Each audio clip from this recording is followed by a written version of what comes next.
Good morning. Ngasigi Iranimid ko Iranimid ke card ki message minor se Iranimid aham da number ko number se 71 lere aduga kaladana sky blue gumba kai gumba minus set pe ko aduga amana khoi keno se chak thung bada ha pa ya ba se ngasi gwe na ghee gumba khatang maming gwe na ha patani ko ghee har ga chama sama kai ma du minus te ko just drop ama gai gumba du minus ha pira su ya ko keno ge na akhoi gi Friday gi na do ha ma da khoi card ki message minor se aduga timing of ha pe ti ngasi ngasi gi na timing of ha ke ke lege ha ba do adu ma su yi minor se ma'am तो सिदगी को ciliary को card ma'am जैसे सिदगी daily card सिदगी इन card अहुम खत्म लोग थोक चरगे three cards को three card first card second card and third card को Heidi first card खन मंगा येंगा को हाइडी फर्स्ट कार्ड सिना लाई से कई नो हाइब तो को अहम बको यामना थबक शुबा नोमबान हायरसिने को एफर्ट यामना थादगदब नुमित ओइना ओइ को लाइक शु पाबा ngang ye हायरसिनो पेखा मनुंग ओ पेखा मनुंग गुमजु तारंगनि को यामना एफर्ट अमु के अमु के हेन को हादि यारिङै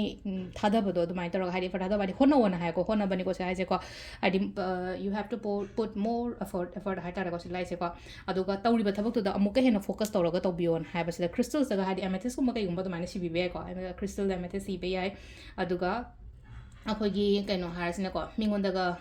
कनो गुम अखोगी अच्छा थाउगुम बजे कई गुम डोनेट गुम तौबियो खोपियो हाय को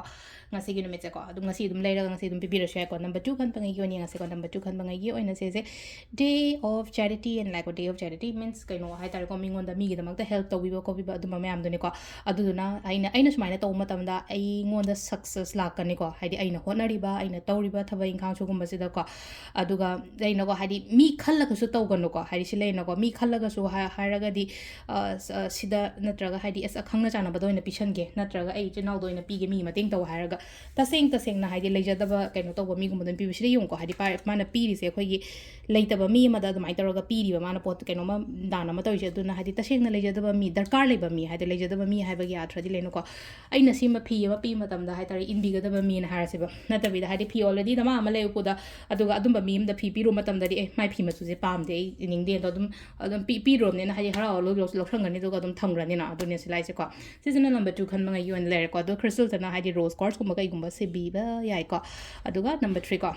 अदु सिले नंबर 3 यून हारगदि वाखन शांति लेहलो ngasi se hadi yamna patience legada banumit oina oi ko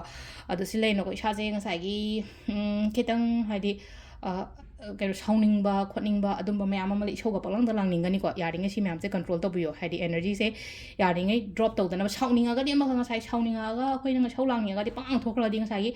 adu da ngasai phatta ba su oina ko he adu duna adumba mayam do control to bo khopa aduni ko silai se ko anga अखोगी orange मचू नत्रंगांग मचू गुम dress गुम सेपी बे को अदुगा क्रिस्टल जना रेड जेस्पर रेड कार्निलियन गुम कई गुम दुमाइना सिबी बे को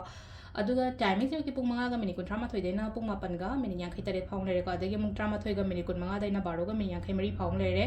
अदगी अमु नुंदारम गिना 3 गा मिनिट 58 देना पुंग 5 गा मिनिट 53 फाउंग लेरे को अदुगा नुंदांग थेंगमिना पुंग 9 गा मिनिट 22 दगिना पुंग 5 गा मिनिट 52 फाउंग लेरे को अदुगा अहिंग नुंगाय गिना 38 गा मिनिट 22 देना नुंगालमदाइगी पुंग 3 गा मिनिट 58 फाउंग लेरे को सिसना को यिंगा सिगोइना फॉर टाइम को अदु सिलेरे को ये daily card message ma'am thank you